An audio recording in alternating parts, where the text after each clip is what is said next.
Interestingly enough, I think that Steven Universe Ongoing number 14 is the first of these comics that legitimately has an appropriate cover.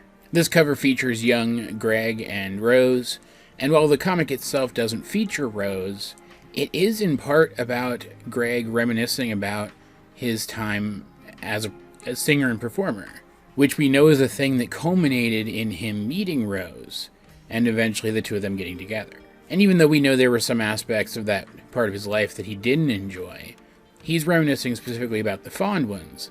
And I would imagine then that even though the comic doesn't come right out and say it, one of the things he is reminiscing about is meeting Rose. Overall, though, this issue is just really chill. There's hardly any drama in this at all. It just felt kind of like I was hanging out with these characters. It opens on Steven helping Greg out at the car wash a little bit, specifically because they were cleaning off the van, but then Jenny shows up in the pizza mobile and asks to have it washed. So he runs in to get some towels and he trips over a box of his dad's old CDs. Jenny sees them when he asks about them and asks to take one home. And this is framed as when she first learned that Greg used to play music semi-professionally, which I guess is fine. Like, I don't remember a specific time in the show when the people of the town learned that. Do we ever even learn that he does know that? Like, we know some of them do, but would the pizzas know? I don't know, but it works fine, like, continuity-wise. I thought it might be a hiccup at first, but it works fine continuity-wise, and it's really cool how psyched she gets about it. Because while she and the other cool kids are very much the loner teen archetype, right? They only really hang out with each other.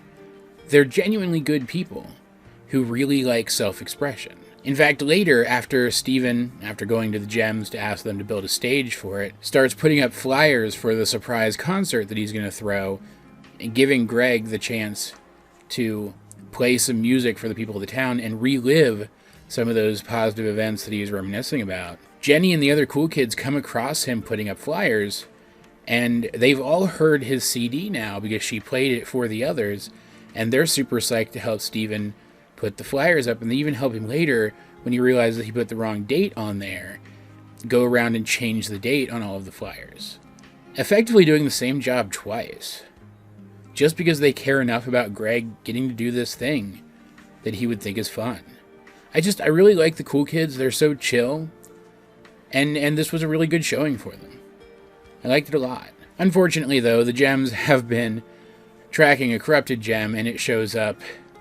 They fight it, and it destroys what they had already built of the stage. But turns out that's not unfortunate. Because while it was really thoughtful of Steven to try to put together this impromptu concert for Greg, it's not like he can just pull a concert plan out of his butt. He didn't rehearse, he doesn't have any songs planned out. So instead they use the leftover pieces of wood from the stage to build a bonfire, and he plays a little bit of music, and Steven plays a little bit of music, and Amethyst acts feral, which you guys know how much I love an Amethyst to act feral, so I had a lot of fun with that. And it even ends on Ronaldo showing up late because he had the date wrong, which, you know, a little bit of Ronaldo torture. Perfect way to end any story, I think. Overall, this one was just fun. It was fun.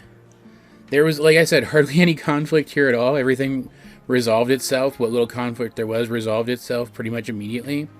But it was just some chill downtime with these characters that I really enjoy. And I loved it for that. The art here is the better art. There's still a little less depth in the characters than I would like. But overall, it looked pretty good. There were some backgrounds that were just gradients, but there were a lot of backgrounds of the town, too, that looked pretty nice, and of the beach and stuff. And overall, it just needed to be expressive enough to deliver on the emotional stuff here, and it was. So that was very nice. And I do like Greg's little message here at the end, that while he thinks back on those times fondly, it's not like he's living in the past. He's happy where he is now, too. Which definitely puts Steven at ease, and I think is something that more stories should cover. Right? That's not a moral you hear about in stories very often. In fact, I can't think of practically any other time that the succinct little moral at the end of a kid's story has been that. But like, I don't know what else to say about this one. It was just wholesome and fun. You should probably read it. Like, this is far from the most exciting or dramatic of any of these comics, but it's one of the better ones at just creating a vibe, an atmosphere for you to enjoy.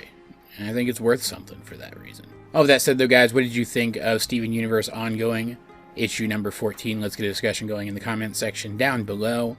And while you're down there, you might as well like the video, share it with anyone else who would enjoy my content, subscribe if you haven't. You can also share links to my various social medias, as well as the many ways you can help out the channel. Those will be in the video description. But either way, this has been AJ22, and I will talk to you guys later.